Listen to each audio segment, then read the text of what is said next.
যখন আপনি আমি কোনো গুনার কাজ করি তখন দেখবেন মনটা, এই বুকটা একটা হার্টবিট বেড়ে যায়, তুপ তুপ তুপ তুপ তুপ তুপ তুপ তুপ তুপ তুপ, হয় কি হয় না?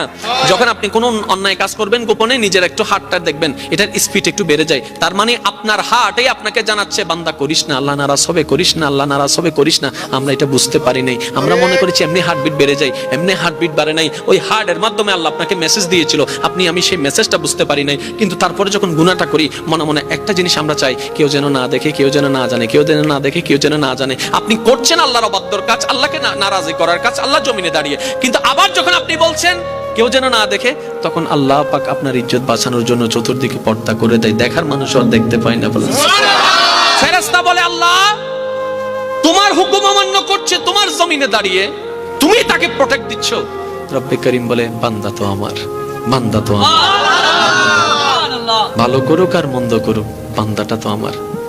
বান্দা যখন কোনো গুনার কাজ করে আল্লাহ পাক রব্বুল আলামিন তখন তাকিয়ে থাকে, বান্দা আয় ফেরত আয়, রিটার্ন কর, রিটার্ন কর, এখনো সময় আছে, রিটার্ন কর।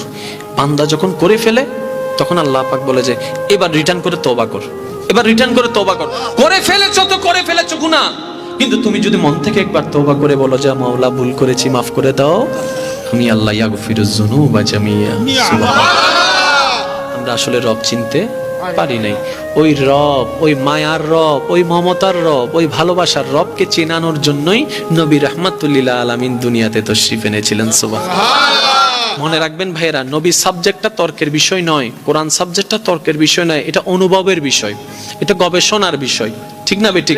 এবার আমি শুধু আপনাদেরকে একদম শর্টকাট একটা নলেজ দেওয়ার চেষ্টা করব, যদি আমার মুনিব আমাকে দয়া করেন। মানব জাতি, মুসলিম জাতির জন্য গাইডলাইন হচ্ছে কোরআন। গাইডলাইন, জোরে বলতে হবে, গাইডলাইন। কোরআন থেকে আমরা গাইডলাইন নিব, সেভাবে জীবন যাপন করব, এটা হচ্ছে আমরা। আচ্ছা বলেন, নবীর একজন সাহাবা ছিল আবু বকর, সত্যের উপর ছিল না মিথ্যার উপর ছিল? আপনার আমার নবীর উপর কোরআন নাজিল শুরু হয়েছেন তখন নবীজির বয়স মোবারক কত? 40। কত? 40। শেষ হয়েছেন 63-তে, মানে 23টা বছর লেগেছে। একটু খেয়াল করবেন, কমপ্লিট কোরআন নাজিল হতে 23 বছর লেগেছে। কিন্তু এর আগে আবু বকর সিদ্দিক আকবর হয়ে গেছে। এখনো সম্পূর্ণ কোরআন নাজিল হয়, এখনো সম্পূর্ণ কোরআন নাজিল হওয়া শেষ হয়নি। কোন কোরআন? যে কোরআনটা আপনার আমার জন্য গাইডলাইন। প্রত্যেকটা আয়াত এখনো নাজিল হওয়া শেষ হয় নাই, কিন্তু Siddique Akbar success, Omar Faruk success, Osman Gani success, Maula Ali success. এবার আমরা প্রশ্ন করলাম, আমরা তো কোরআনকে দিয়ে সাকসেস হতে চাচ্ছি, কোরআনের সাজেশনের ছায়া তলে ওইটাকে মেনে সাকসেস হতে চাচ্ছি। আপনারা তো তখনই সাকসেস হয়ে গিয়েছেন, তখন কোরআন পরিপূর্ণ আসে নাই, সব হুকুম পরিপূর্ণ আসে নাই, সব আয়াত পরিপূর্ণ আসে নাই। How can possible? তখন সমস্ত সাহাবায়ে কেরামের দরবার থেকে উত্তর আসবে, একটা হচ্ছে থিওরিক্যাল আর একটা হচ্ছে প্র্যাকটিক্যাল, দুটোটাই হচ্ছে একটা। কোরআন হচ্ছে থিওরিক্যাল, ওই কোরআনে যা আছে নবী মুস্তাফার জীবনে প্র্যাকটিক্যাল তা আছে। বলেন সুবহানাল্লাহ। আমরা কোরআনটাকে যখন ফলো করতে পারি না, কারণ আমাদের হায়াতে তখন পরিপূর্ণতা আসে নাই, তখন আমরা কি করেছি? প্র্যাকটিক্যাল কোরআনকে ফলো করেছি। নবী মুস্তাফার উঠাকে, নবী মুস্তাফার বসাকে, নবী মুস্তাফার হাসাকে, নবী মুস্তাফার ব্যবসাকে, নবী মুস্তাফার আত্মীয়তা সম্পর্ককে, নবী মুস্তাফার চলাকে, নবী মুস্তাফার সমস্ত কিছুকে আমরা ফলো করতে শুরু করলাম। এদিকে আল্লাহর প্রিয় হয়ে যেতে লাগলাম। কোরআন আওয়াজ দিয়ে উঠলেও, ইন কুনতুম তুহিব্বুনাল্লাহ ফাত্তাবিউনি ইউহিব্বুকুমুল্লাহ। আরেকটু জোরে বলেন না সুবহানাল্লাহ। আল্লাহ আমাদের সবাইকে বুঝার তৌফিক দান করুক। আল্লাহ আমাদের সবার প্রতি মেহেরবান, যদি আমাদের ঈমানটা ঠিক থাকে। একটা এই পয়েন্টটা একটু বোঝার চেষ্টা করবেন। আল্লাহ আমাদের সকলের প্রতি স্পেশাল মেহেরবান, যদি আমাদের সকলের ঈমানটা কি থাকে।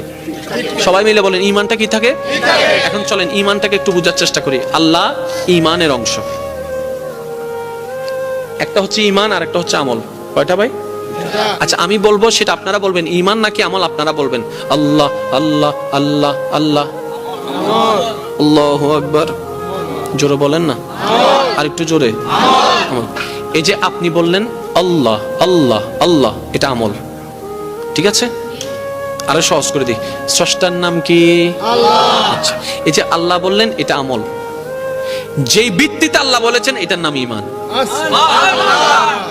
একদম শর্টকাট, একদম মনে রাখার জন্য। আবার বলছি, আবার উত্তর দেন। স্রষ্টাকে আল্লাহ, যে নিয়তে বলেছেন এটা বিশ্বাস, এটা ঈমান। আর যেটা বলেছেন আল্লাহ, এটা আমল। এবার বলেন, রিজিকের মালিক কে? আল্লাহ। ওই রিজিকের মালিক বিশ্বাস করাটা ঈমান, বলাটা আমল, বলাটা। তাহলে কয়টা জিনিস পেলাম? ঈমান হচ্ছে ভিতরের জিনিস। সুবহানাল্লাহ বলেন। আমি যখন জিজ্ঞেস করছি স্রষ্টাকে, শোনার সাথে সাথে জবান আপনার আগে বলেছে না মন আগে বলেছে? বলেন না, আরো জোরে বলেন না। আপনাকে আমি প্রশ্নটা করার পরে এই শুনলেন, শোনার পরে কি জবান আগে বলেছে না মন আগে বলেছে? মন না বললে তো আপনার মুখও